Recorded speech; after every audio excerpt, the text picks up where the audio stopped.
Oh mon Dieu, sauvez-moi, je veux pas mourir! Dans certaines régions d'Afrique, les anciens disent qu'il existe des objets qu'on ne doit jamais toucher. Pas parce qu'ils sont précieux, mais parce qu'ils sont maudits. Des objets qui portent la mémoire des ancêtres. Et parfois même leur colère. Aujourd'hui, je vais vous raconter l'histoire d'un village paisible, d'une femme dont la beauté faisait tourner toutes les têtes, et d'un simple peigne d'or qui a fini par détruire toute une communauté.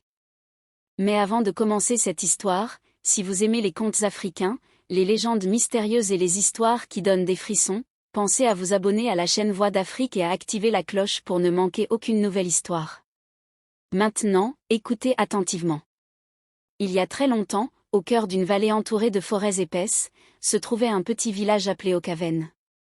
C'était un village paisible où les habitants vivaient de la terre. Ils cultivaient le mil, le maïs et les ignames, et chaque saison apportait ses propres rituels. Mais surtout, les habitants respectaient profondément les traditions des ancêtres. Chaque année, une cérémonie très importante avait lieu. La cérémonie de la récolte sacrée.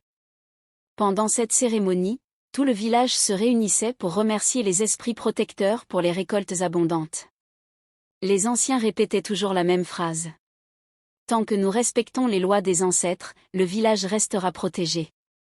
Et pendant des générations, cela avait toujours été vrai. Mais dans ce village vivait une jeune femme dont tout le monde parlait. Elle s'appelait Amara. Amara était connue pour être la plus belle femme du village. Sa peau brillait comme le soleil du matin, et ses longs cheveux noirs descendaient jusqu'au milieu de son dos. Quand elle marchait dans les rues du village, les hommes s'arrêtaient pour la regarder. Les femmes murmuraient entre elles. Et les enfants disaient souvent que même les fleurs semblaient moins belles quand Amara passait à côté d'elles. Au début, Amara était humble. Elle remerciait les compliments et continuait sa vie simplement.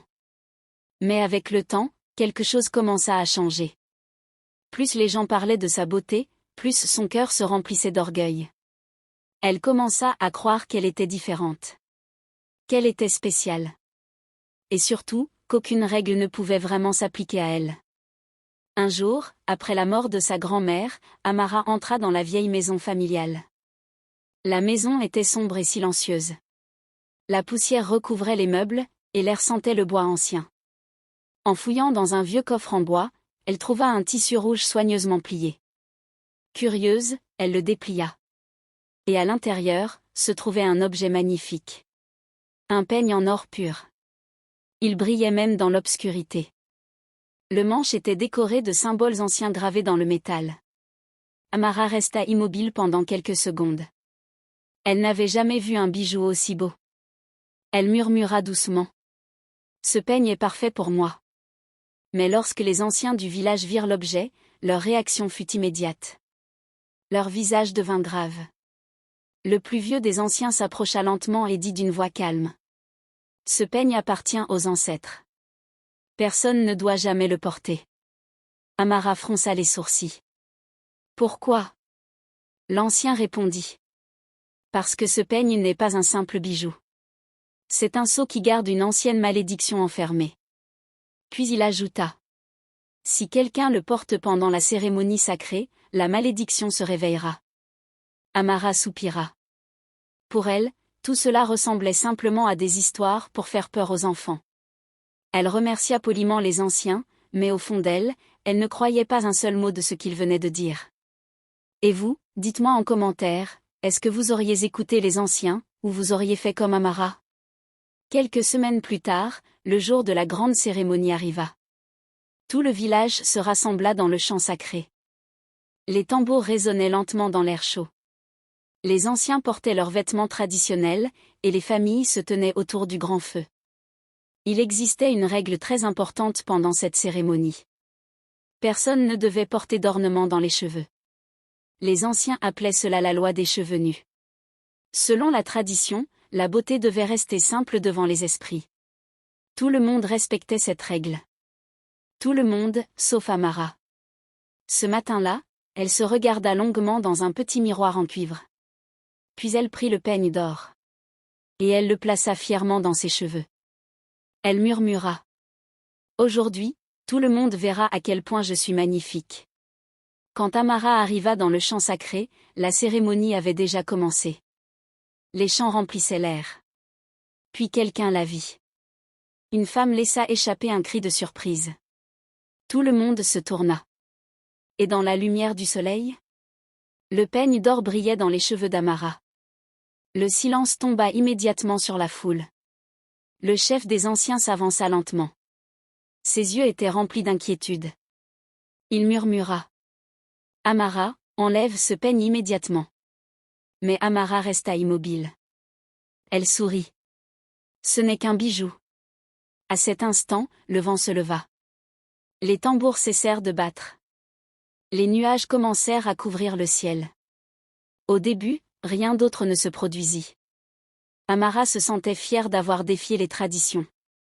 Mais quelques heures plus tard, elle sentit une douleur étrange dans sa tête. Comme si quelque chose tirait ses cheveux.